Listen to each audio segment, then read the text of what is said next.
Hei, hei, Vivian her. Jeg har tegnet dette her, tegnet og skrevet alt dette her i studio. Det noe du kanskje ikke har tenkt på, at du kan bruke studio til så mye mer enn å bare skjære ut figurer med. Du kan faktisk designe innbydelser, for eksempel, eller skrive ut den design du har tenkt å skjære ut, kan du faktisk ta og skrive ut på din vanlige printer først, så du ser hvordan det kommer til å se ut, med alt i plassering og farger og alt, før du begynner å ta vinylen. Så denne her har jeg laget helt her i studio. Jeg har skrevet 2 tekster. Og så har jeg tatt disse her filer som er kjøpt i Silstore. Både hamburgere og bestikk og sånt. Mens flaskene foto. Som jeg har fått bort bakgrunnen på. Det har jeg også gjort her i studio.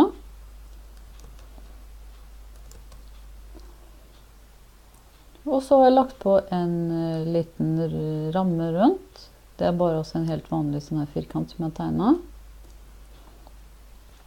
Og så vil jeg skrive ut dette her, og da tenkte jeg at jeg skal prøve å skrive ut en først.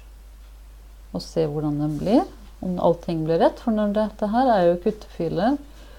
Og når det det, så kan det bli litt feil, faktisk. Her oppe til venstre så har du noe som heter Center Printer. Det altså en vanlig skriver, hjemmeskriver. Og dette her jo silhuetten. Eller så går du hit, og så går du til print, eller trykker Ctrl P, for at P betyr print. Og så får du opp den her. Og nå skal jeg i stedet for å skrive den ut på min printer, skal jeg faktisk ta og skrive den ut som PDF, eller det vil altså si, jeg sparer den som en PDF-fil. Og det gjør jeg for at jeg vil kunne se hvordan den her kommer til å se ut når jeg skriver den ut, uten å behøve å skrive den ut på papir først. Jeg får altså en forhåndsgranskning, kan du si.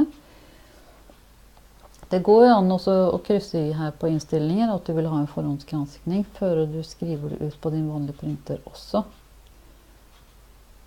Men nå har ikke jeg skriveren koblet inn her, så jeg sparer denne her bare som en PDF. Og da kommer jeg til å få se hvordan den ser ut når jeg skriver den ut.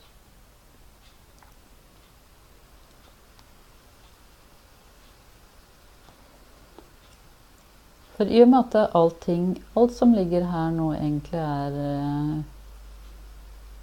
linjer som ment for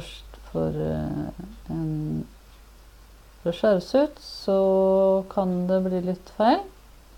Som du ser her, den her ruta som jeg gjorde rundt her, den her ramma som jeg lagde her, den syns ikke. Den ser ut som at den bare borte. Egentlig så ligger den faktisk der, men den syns ikke. Og det sånt som kan bli når man skriver ut fra studio, om man ikke tar og sjekker ordentlig. Det som at man går opp hit til disse her forskjellige linjetypene her, eller line styles. Og så ser du her at tykkelsen på linjene her ligger på 0 millimeter. Og det klart at en linje som 0 millimeter, den syns ikke i det hele tatt. Uansett hvor mye farger du legger på den. Og dette for at silhuetten, den skjønner jo det at dette her en linje, men en skriver skjønner ikke det om ikke det noen tykkelse på den. Så jeg legger den opp på, skal vi se, kan være smart å markere linja først kanskje. Sånn. Jeg legger den der på 0,5. Det synes jeg ganske ok bredde på den. Du kan selvfølgelig øke den hvor mye du vil. Men jeg vil bare ha en smal linje her. Så jeg legger den på 0,5 millimeter tykkelse. Og så har jeg laget den svart. Jeg gjorde før det her da.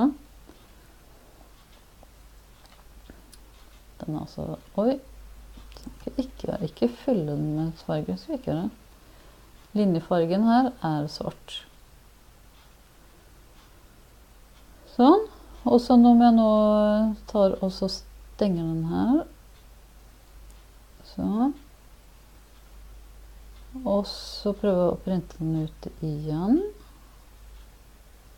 Som PDF. Skal vi se. Og så skriver vi over den gamle filen. For den var jo feil. Og så får vi se da om den skjønte det denne gangen. Den ikke så veldig rask, den her maskinen, men den kommer til slutt. Der kom den. Nå ser du nå, så fikk jeg med ramma rundt. Nå skjønte han det, at det faktisk var noen ting der. Så dette her kan jo være smart å gjøre da, og i hvert fall om du har tenkt å sende ut innbydelser til kanskje 20-30 stykker, så kan det være lurt å skrive ut en først, eller sette opp på forhåndsgranskning, så du kan få se hvordan det ser ut før du skriver ut mange. Men du har i alle fall mulighet til å bruke alle dine filer som du har i biblioteket. Du kan skrive hvilke tekster du vil, og til og med legge til foto på dette her, og bare skrive det ut på din vanlige printer. Så i stedet for å bruke PowerPoint eller noen sånn type program, så kan du også bruke Studio.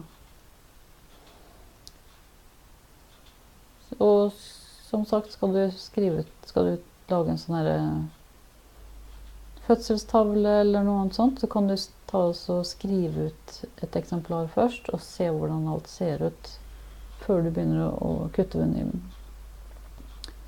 Ok? Ha det bra!